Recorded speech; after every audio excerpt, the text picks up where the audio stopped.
Complete education के official YouTube पे आप सभी का स्वागत है। और आज हम लोग पढ़ेंगे एनसीईआरटी गणित वर्गदर्श प्रश्नावली 3.2 जो कि दो चर वाले रैखिक समीकरण से संबंधित है। इससे पहले मैं आपको जानकारी के लिए बता दूं कि हमने प्रश्नावली 3.2 का प्रश्न नंबर फर्स्ट को ग्राफीय विधि से हल करके उसका ग्राफीय विधि से हल की है, जिसका कि लिंक हम इस वीडियो के डिस्क्रिप्शन बॉक्स में दे दे रहे हैं। अगर आप नहीं देखे तो जाकर के उसको देख लीजिएगा, क्योंकि ग्राफीय विधि से जितने भी प्रश्नों का आप हल करेंगे सभी प्रश्नों में कहीं ना कहीं उन प्रश्नों के तथ्यों का उपयोग किया जाएगा। ठीक है, तो यहाँ पे देखिएगा दूसरा प्रश्न क्या कर रहा है। यहाँ पे देखिएगा भाषा के रूप में प्रश्न दिया हुआ है। प्रश्न क्या है? भाषा के रूप में। और क्या करेंगे हम? इस भाषा से ही दो चर वाले रैखिक समीकरण को बनाएंगे और उसके बाद से उसको दो चर वाले रैखिक समीकरण को ग्राफीय विधि से हल करेंगे। क्योंकि यहाँ पे देखिएगा प्रश्न क्या रहेगी, निम्न समस्याओं में रैखिक समीकरणों का युग्म बताए, अब उनके ग्राफीय विधि से हल ज्ञात करें।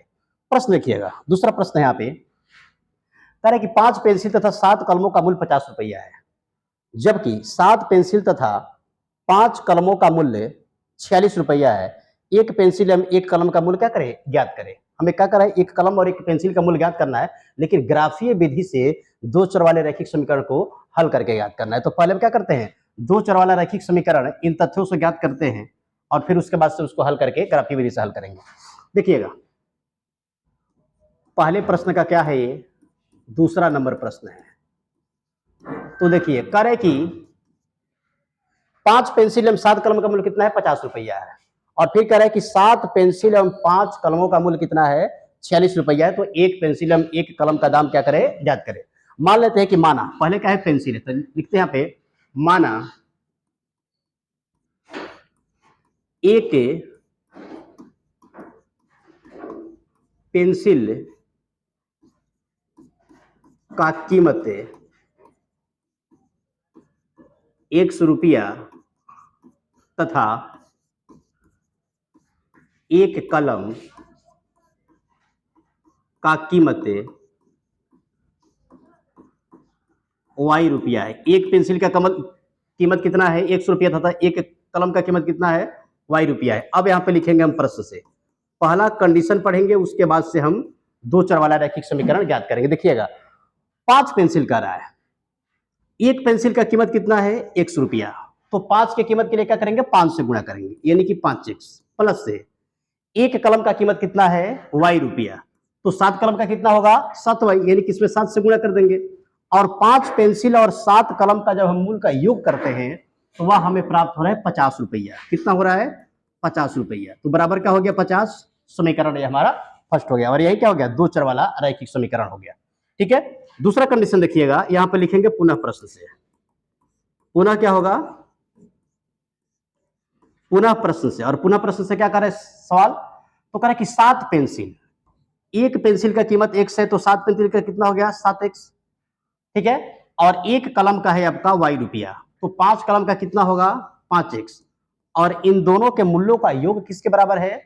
46 रुपया के बराबर है। तो बराबर क्या लिख दिया हम? 46। इस समीकरण क्या आ गया? समीकरण हमारा निकल के आ गया सेकंड। समीकरण क्या आ गया? सेकंड। अब क्या करेंगे? दोनों समीकरणों के माध्यम से पहले हम निर्देशांक ज्ञात करेंगे और फिर उन्हीं निर्देशांक के माध्यम से क्या करेंगे? ग्राफीय विधि से हल करेंगे। ठीक है, तो यहां पे देखिएगा लिखेंगे समीकरण फर्स्ट से, यानी कि समीकरण फर्स्ट को क्या करेंगे? हम हल करेंगे।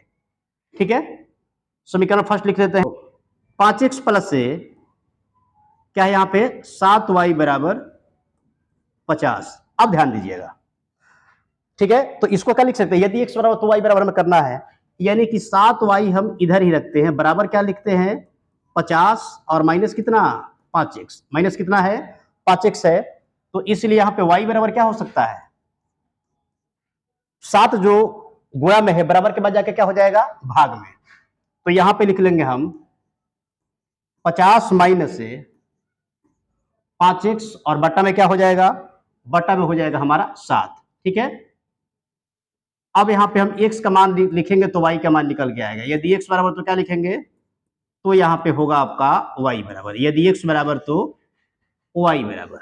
ठीक है, निम्नतम यहां पे हम 2 बिंदु लेंगे और 2 बिंदु लेकर के भी बना सकते हैं। एक हमने इससे पहले वाले प्रश्न को 3 बिंदु लेकर के हल किया था और इसमें हम यहाँ पे 2 बिंदु लेकर के आपको हल करके दिखलाएंगे, क्योंकि एक कलम का कीमत कितना रहा है और फिर दूसरे कलम का, एक पेंसिल का कीमत कितना रहा है। ठीक है, ध्यान दीजिएगा, यहाँ पे y बराबर कितना निकल गया है, y बराबर है 50 माइनस 5x बट्टा 7। अब यहीं पे ध्यान दीजिएगा, x का हमें ऐसा मान रखना है कि 5 के साथ गुणा में हो और फिर 50 में से उसको घटाया जाए, उस मान को, और घटाने के बाद क्या होना चाहिए, 7 से विभाजित होना चाहिए। ठीक है, क्योंकि बट्टा में मान आएगा तो थोड़ा सा ग्राफ खींचने में दिक्कत होगा। अब यहाँ पे हम रखते क्या है, तो x का मान हम रखते हैं 3। x का मान क्या रखेंगे, 3। ध्यान दीजिएगा, 5 में 3 से गुणा करेंगे तो 5 कितना हो गया, 15 हो गया, यानी कि 50 में से 15 घटेगा, कितना बचेगा, 35। अब 35 में जब हम 7 से भाग देंगे तो कितना बार भाग लगेगा, 5 बार में, यानी कि 5 7 क्या हो गया आपका 35। यानी कि जब हमने x का मान 3 रखा तो y का मान निकल के कितना आया, 5। एक बिंदु का हमारा निर्देशांक हो गया।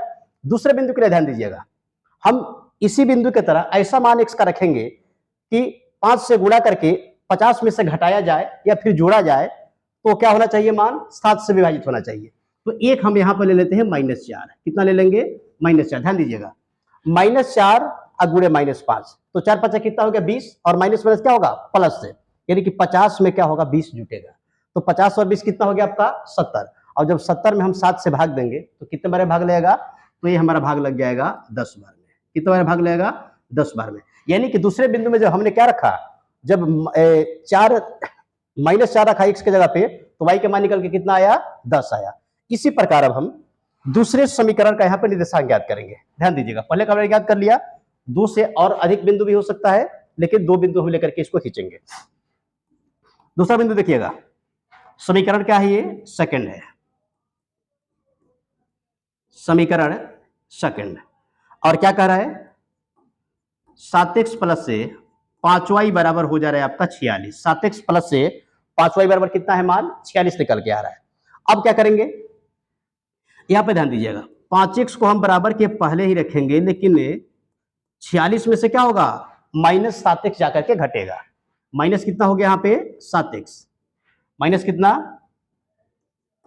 7x। अब 5 इधर क्या है, भाग में है, तो बराबर के बाद जाके क्या हो जाएगा, गुणा में होगा, गुणा में तो क्या होगा, भाग में हो जाएगा।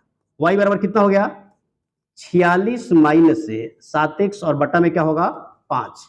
ठीक है, अब यदि x बराबर तो y बराबर, यानी कि x का मान लिखेंगे तो y का मान निकल के आएगा। लिख लेते हैं यहाँ पे, यदि x बराबर तो y बराबर, यदि x बराबर तो क्या होगा, y बराबर। 2 बिंदु यहां पर ले लेते हैं, ध्यान दीजिएगा। अब यहाँ पे क्या करेंगे, हम x का मान रख करके y के मान ज्ञात करेंगे। और ध्यान दीजिएगा, मान रखना कैसे है, तो x का हम ऐसा मान रखेंगे कि 7 के साथ गुणा हो, और जब उसको 46 में से घटाया जाए तो 5 से फिर क्या होना चाहिए, विभाजित होना चाहिए, जैसा कि हमने समीकरण फर्स्ट के मान को निकाला। तो यहाँ पे हम रखते हैं कितना, 3 रखते हैं, 7 के कितना हो गया, 21। ध्यान दीजिएगा, 46 में से 7 के क्या करेंगे, 21 जब हम घटाएंगे तो कितना बचेगा, यहाँ पे बच जाएगा मान हमारा 25। ठीक है, तो जो मान बचेगा ना वो 5 से भाग लेना चाहिए। तो देखिएगा, हमें 5 से भाग लग रहा है, 5 से क्या हो गया, 25 हो गया। यानी कि x बराबर है, जब हम +3 रखते हैं तो y का मान निकल के कितना आ रहा है, y का मान निकल के आ रहा है 5। y का मान निकल के क्या आ रहा है, 5 आ रहा है। अब यहाँ पे देखिएगा, फिर क्या करेंगे, x का एक अन्य मान को रखेंगे।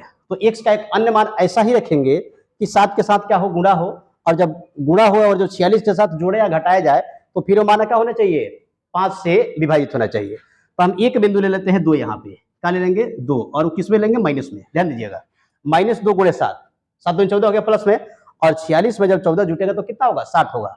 और 60 में जब 5 से भाग देंगे तो कितना बार में जाएगा, 12 बार में जाएगा। कितना बार में जाएगा, 12 बार में।